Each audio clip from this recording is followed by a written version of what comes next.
A las 8 de esta tarde, a las 7, disculpen, ha comenzado en el Congreso de los Diputados la presentación del libro del eurodiputado José Manuel García Margallo. Hasta allí nos vamos en directo. Patricia Tenorio, muy buenas noches.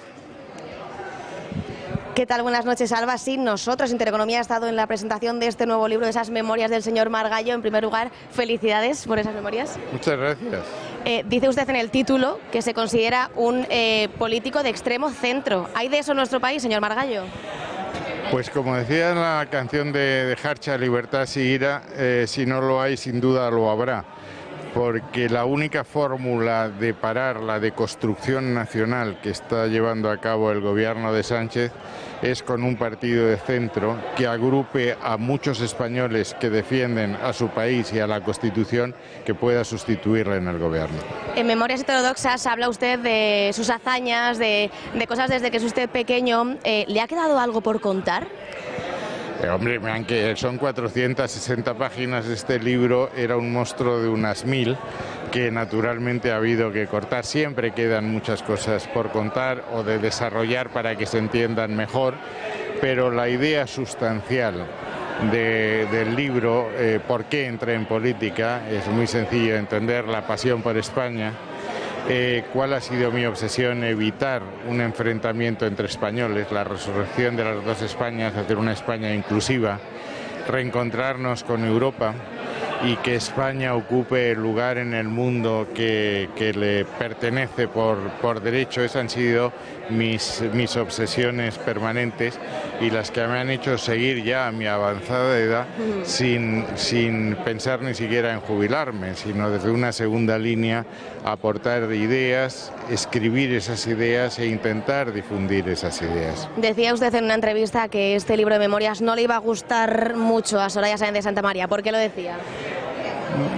Bueno, vamos a ver, porque los medios de comunicación han insistido mucho en las discusiones que yo tuve, en las discrepancias con la vicepresidenta del gobierno. Y es verdad que hubo discrepancias, pero en este libro me he centrado en aquellas discrepancias, en aquellas cuestiones que están abiertas, que están por resolver, que es la modernización de nuestras instituciones políticas, que se nos han quedado un poco viejas, Cataluña, que es la gran cuestión que tenemos encima, ese Gibraltar, que es la gran oportunidad histórica que tenemos. Ahí discrepamos.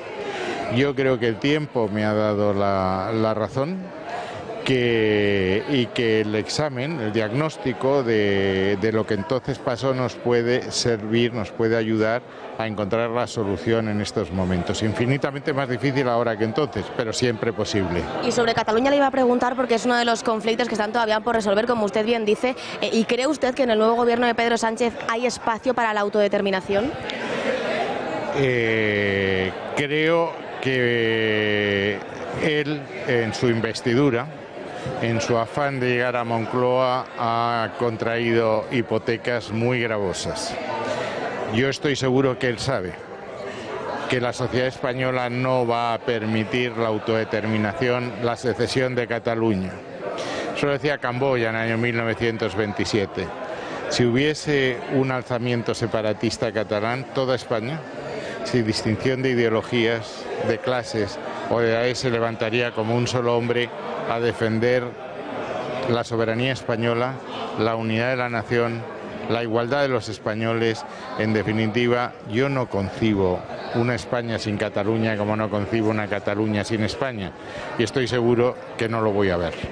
Y muchos años ha sido usted ministro de Exteriores, 5 si no me equivoco, y últimamente le hemos oído que ha salido en defensa de la nueva ministra de Exteriores, quizá por este conflicto que ha habido, por esa reunión del gobierno de Pedro Sánchez con Venezuela. Sí. Para ser exactos, lo que hizo un tuit es diciendo que su currículum era un currículum importante, nada más.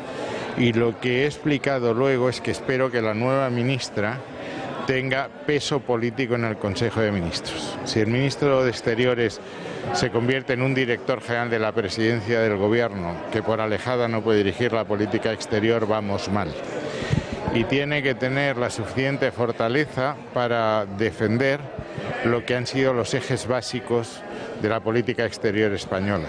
Una política de principios y valores, de defensa de la dignidad del hombre, de la libertad, de la democracia representativa y tiene que tener el suficiente valor para alinearse con los regímenes que defienden la libertad frente a las dictaduras.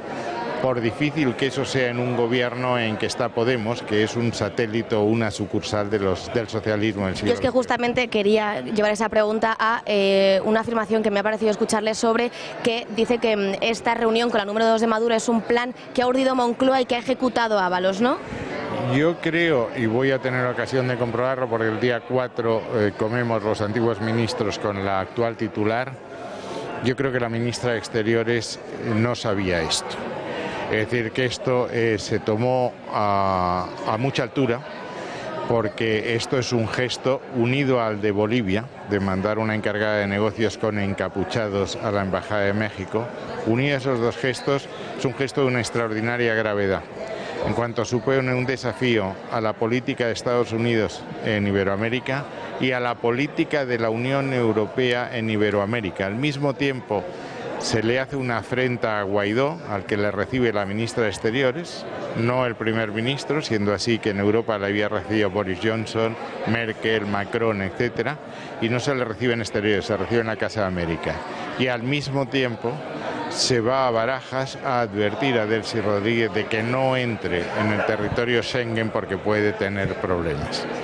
Estas cosas crean heridas que son muy difíciles de cicatrizar.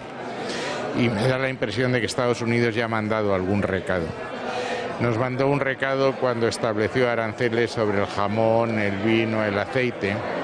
Nos mandó un recado cuando decidieron apresar un petrolero iraní que iba a Siria y no llamaron a la Marina Española, llamaron a la Marina de Gibraltar, lo cual es una bofetada en toda regla. Estas cosas se pagan y en la Unión Europea separarnos nos va a llevar a la irrelevancia. Siempre hemos liderado en Latinoamérica, siempre, y ahora ya no.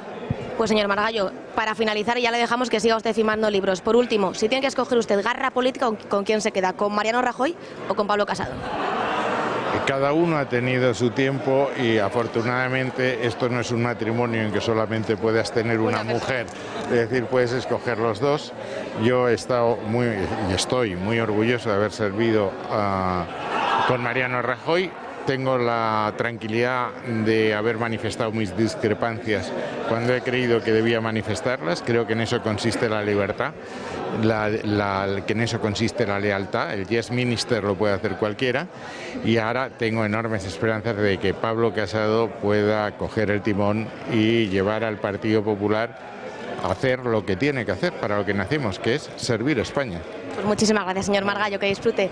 Pues Alba, esto ha sido el cierre de esta presentación del nuevo libro de las memorias de José Manuel García Margallo. Pues Patricia, gracias y muy buenas noches.